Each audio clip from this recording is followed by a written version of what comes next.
ബഹുമാനപ്പെട്ട രാജേഷ് മന്ത്രിയിൽ നിന്ന് ഞങ്ങളിത് പ്രതീക്ഷിച്ചില്ല. അദ്ദേഹം മന്ത്രിയായുമ്പോഴെങ്കിലും ഇങ്ങനെയുള്ള നടപടികൾ ഉണ്ടാവുമെന്ന് പ്രതീക്ഷിച്ചില്ല. ചോദ്യം സാർ, ഇവിടെ പ്ലാച്ചിമടയിൽ കൊക്കക്കോളയെ പൂട്ടിച്ചത് ആരായിരുന്നു സാർ? ആരായിരുന്നു സാർ സമരം ചെയ്തത്? അവിടുത്തെ ഉന്നയിച്ച വാദം എന്തായിരുന്നു? ആ പ്രദേശം മഴനിഴൽ പ്രദേശമാണ്, കുടിവെള്ളത്തിനും കൃഷിക്കും ആവശ്യമായ വെള്ളം കിട്ടുന്നില്ല.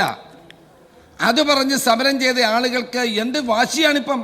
ഒയാസിസ് കമ്പനിക്ക് വേണ്ടി എന്ത് വാശിയോടെയാണ് സംസാരിക്കുന്നത്? എനിക്ക് ദുഃഖമുണ്ട് സാർ, എനിക്ക് ദുഃഖമുണ്ട് സാർ. ഇവിടെ ബഹുമാനപ്പെട്ട മന്ത്രിയോട് എനിക്ക് ചോദിക്കാനുള്ള, തൊട്ടപ്പുറത്ത് മലബാർ ഡിസ്റ്ററീസ് ഉണ്ടല്ലോ, 3 വർഷമായി പണമടച്ച് കാത്തിരിക്കുകയാണ് വെള്ളം കിട്ടാൻ. അവർക്ക് വെള്ളം കൊടുത്തിരുന്നെങ്കിൽ അവിടെ അവർക്ക് പലതും മദ്യം ഉൽപ്പാദിപ്പിക്കാൻ കഴിയുമെന്നാണ് അവർ പറയുന്നത്. അവിടെ പണമടച്ച് 3 വർഷമായി കാത്തിരിക്കുന്ന എക്സൈസ് വകുപ്പ് മന്ത്രിയുടെ സ്വന്തം കുഞ്ഞിനെ നോക്കാതെ വല്ലവരുടെയും കുഞ്ഞിനെ നോക്കുന്ന ഈ നിലപാട് ശരിയാണോ സാർ? മാത്രമല്ല, അവിടെ അദ്ദേഹം പറഞ്ഞല്ലോ, എന്നെ പറ്റി പറഞ്ഞ 1-2 കാര്യം കൂടെ ഉണ്ടല്ലോ. അവിടെ അഹല്യ എന്ന് പറയുന്ന വിദ്യാഭ്യാസ സ്ഥാപനം, അവിടെ അവരെത്ര കോടി മുടക്കിയാണ് അവിടെ മഴക്കുഴികൾ ഉണ്ടാക്കിയിട്ടുള്ളത്? അത് അവർക്ക് ചെയ്യാൻ കഴിയുമോ? 26 ഏക്കർ ചെയ്യാൻ കഴിയുമോ? 600 ഏക്കർ സ്ഥലത്താണ് അവർ പ്രവർത്തിക്കുന്നത്. എത്ര വിദ്യാഭ്യാസ സ്ഥാപനങ്ങൾ പ്രവർത്തിക്കുന്നു അഹല്യയിൽ?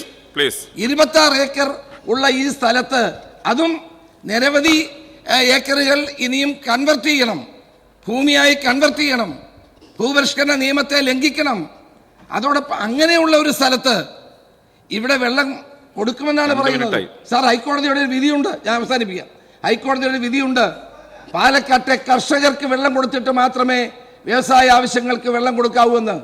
ഉമ്മൻചാണ്ടി കിൻഫ്രയ്ക്ക് കൊടുത്തത് ഭൂമി ഉണ്ടാക്കാനല്ല, ആയിരുന്നില്ല.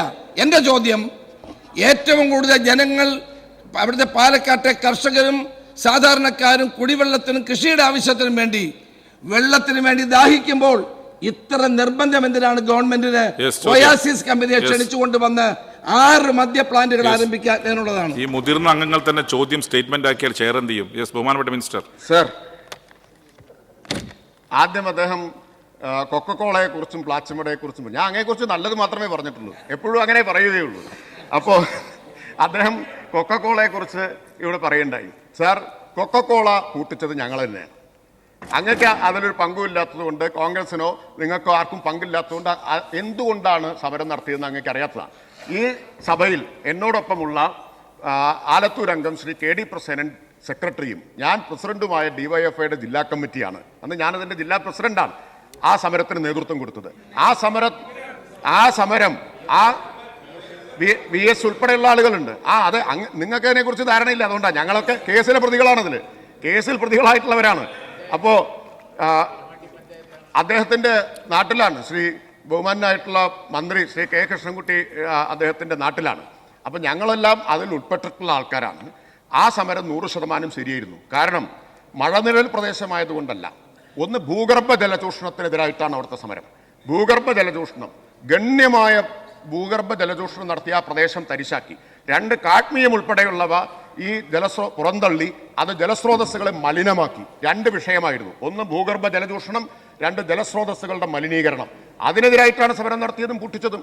അതുകൊണ്ടാണ് ഈ ഫയൽ വന്ന സമയത്ത് വെള്ളം എങ്ങനെയാണ് കണ്ടെത്തുക, ഭൂഗർഭജലം എടുക്കാൻ ഉദ്ദേശമുണ്ടോ എന്ന് വ്യക്തമാക്കാൻ പറഞ്ഞതും തിരിച്ചയച്ചതും, വെള്ളം എങ്ങനെയാണ് കണ്ടെത്തുക എന്ന് ഉറപ്പുവരുത്തി ഒരിറ്റ് ഭൂഗർഭജലം ഊറ്റില്ല എന്ന് ഉറപ്പാക്കിയിട്ട് മാത്രമേ കൊടുത്തുള്ളൂ. അത് ഞങ്ങൾക്ക് ആ സമരത്തിന്റെ അനുഭവം ഉള്ളത് കൊണ്ടാണ്, ആ സമരത്തിൽ കേസ് പ്രതികളായ അനുഭവം ഉള്ളത് കൊണ്ടാണ്.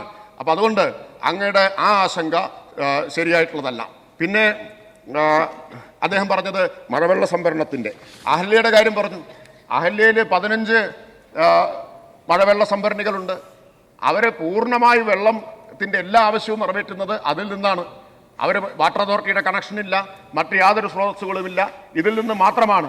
ഏതാണ്ട് 7-നും 10-നും ലക്ഷം ലിറ്റർ വെള്ളമാണ് പ്രതിദിനം ആവശ്യമായിട്ട് വരുന്നതെന്നാണ് അവർ പറഞ്ഞത്. നമ്മൾ ഒരുമിച്ച് പോയിരുന്നെങ്കിൽ നമുക്ക് ഒരുമിച്ച് കാര്യങ്ങൾ മനസ്സിലാക്കാൻ കഴിയുമായിരുന്നു. അവരെന്നോട് പറഞ്ഞത് 7 മുതൽ 10 ലക്ഷം ലിറ്റർ വരെ വെള്ളമാണ് പ്രതിദിനം ആവശ്യം, പൂർണ്ണമായിട്ട് ഇതിൽ നിന്ന് നിറവേറ്റുന്നത്. ഇവിടെ 5 ലക്ഷം ലിറ്റർ മാത്രമാണ് ആവശ്യം വരുന്നത്. അതിൽ ഒരു പങ്ക് കൊടുക്കുന്നത് എവിടെ നിന്നാണ്? ഒരു പങ്ക് കൊടുക്കുന്നത് അങ്ങയുടെ ഗവൺമെന്റിന്റെ കാലത്ത് ഉണ്ടാക്കിയ തീരുമാനപ്രകാരം കിൻഫ്രയിൽ നിന്നാണ്, ബാക്കി മഴവെള്ള സംഭരണത്തിൽ നിന്നാണ്. പിന്നെ അദ്ദേഹം ചോദിക്കുന്നു സർക്കാരിന് എന്താണ് ഇത്ര വാശി? സർക്കാരിന്റെ നിലപാട് വ്യക്തമാക്കിയിട്ടുള്ളതാണ്. സർക്കാരിന്റെ ലക്ഷ്യം എന്താണ്? ഇവിടെ തൊഴിലവസരങ്ങൾ കൊണ്ടുവരണം, ഇവിടെ വ്യവസായം കൊണ്ടുവരണം, നിക്ഷേപം കൊണ്ടുവരണം, സംസ്ഥാനത്തിന് വരുമാനമുണ്ടാക്കണം. അതാണ് ലക്ഷ്യം. അതല്ലാതെ ഇപ്പോൾ ഇവിടേക്ക് ഇതെല്ലാം വരുന്നു പുറത്തുനിന്ന്. എന്റെ ചോദ്യം, നിങ്ങൾക്ക് എന്താണ് ഇത്ര വാശി? കർണാടകയിൽ നിന്നും മഹാരാഷ്ട്രയിൽ നിന്നും തന്നെ കൊണ്ടുവരണം കേരളത്തിലേക്കുള്ള സ്പിരിറ്റ് പൂർണ്ണമായും എന്ന വാശി എന്താണ്?